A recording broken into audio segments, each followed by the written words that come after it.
Hello అందరికీ, welcome to my channel Geethasri kitchen. ఈరోజు ఈ వీడియోలో నేను మీకు క్యారెట్తో ఒక స్వీట్ రెసిపీ చేసి చూపించబోతున్నానండి. ఈ స్వీట్ని క్యారెట్తో ప్రిపేర్ చేస్తున్నాం కాబట్టి చాలా హెల్దీ అండి, అలాగే టేస్ట్ కూడా చాలా బాగుంటుందండి. ఒకవేళ మీ ఇంట్లో పిల్లలు ఎవరైనా క్యారెట్ తినకపోతే ఒకసారి ఇలా క్యారెట్ హల్వా చేసి పెట్టండి, ఇష్టంగా తింటారండి, అంత బాగుంటుంది.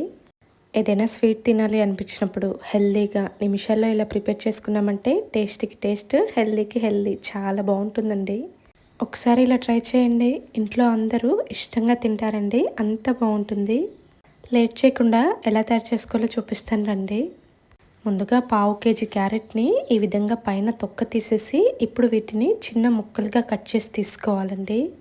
ఇప్పుడు ఒక మిక్సీ జార్ తీసుకొని మనం ముందుగా కట్ చేసి పెట్టుకున్న క్యారెట్ ముక్కల్ని ఇందులో వేసుకోవాలి. ఇక్కడ నేను 1/2 kg వరకు క్యారెట్ తీసుకున్నానండి. ఒకవేళ మీరు మిక్సీ అవసరం లేదు అనుకుంటే గ్రేటర్తో గ్రేట్ చేసి తీసుకోవచ్చండి. ఇప్పుడు ఈ క్యారెట్ ముక్కల్ని ఇలా కచ్చా పచ్చగా మిక్సీ పట్టి తీసుకోవాలండి. అప్పుడే మనకి పంట కింద తగులుతూ చాలా బాగుంటుందండి టేస్ట్. ఇప్పుడు స్టవ్ ఆన్ చేసి కడాయి పెట్టేసుకుని అందులోకి 2 టేబుల్ స్పూన్ల వరకు నెయ్యిని వేసుకోవాలి. నెయ్యి కరిగిన తర్వాత ఇప్పుడు ఇందులోకి 1 టేబుల్ స్పూన్ వరకు జీడిపప్పు వేసుకోవాలి. ఇప్పుడు స్టవ్ని మీడియం టు లో ఫ్లేమ్లో ఉంచుకొని జీడిపప్పుని ఒకసారి కలుపుకోవాలండి. అలాగే 1 టేబుల్ స్పూన్ వరకు ఎండు ద్రాక్షను కూడా వేసుకొని కలుపుకోవాలి. ఇప్పుడు స్టవ్ని మీడియం ఫ్లేమ్లో ఉంచుకొని ఎండు ద్రాక్ష పొంగేంత వరకు బాగా ఫ్రై చేసుకోవాలండి. మనకి ద్రాక్ష అనేది పొంగితే సరిపోతుందండి. ఈ విధంగా పొంగిన తర్వాత స్టవ్ ఆఫ్ చేసుకుంటే సరిపోతుంది. ఇప్పుడు వీటిని ఇలా ప్లేట్లకి తీసుకొని పక్కన పెట్టేసుకోవాలి. ఇప్పుడు ఇదే నెయ్యిలో మనం ముందుగా మిక్సీ పట్టి పక్కన పెట్టుకున్న క్యారెట్ మిశ్రమాన్ని ఇందులో వేసుకోవాలండి. ఇప్పుడు స్టవ్ని మీడియం టు హై ఫ్లేమ్లో ఉంచుకొని బాగా కలుపుకుంటూ ఫ్రై చేసుకోవాలండి. ఈ క్యారెట్ని 2-3 నిమిషాల పాటు ఫ్రై చేసుకుంటే సరిపోతుందండి. 2-3 నిమిషాల తర్వాత క్యారెట్ మొత్తం చక్కగా ఉడికిపోయి ఇలా దగ్గర పడుతుందండి. చూడండి, ఇక్కడ నేను చూపిస్తున్న విధంగా లైట్గా అడుగంటుతూ ఉండాలండి. అప్పుడే మనకి క్యారెట్లోని పసురు వాసన మొత్తం పోతుంది.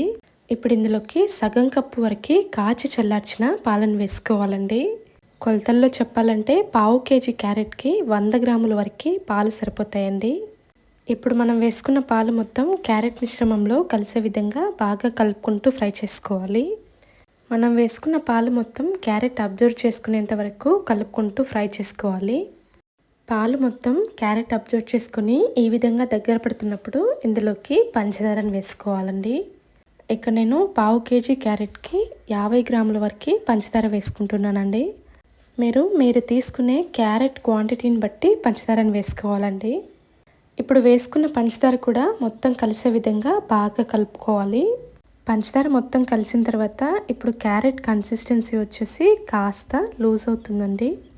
ఇప్పుడు దీన్ని 2-3 నిమిషాల పాటు బాగా ఉడికించుకోవాలండి.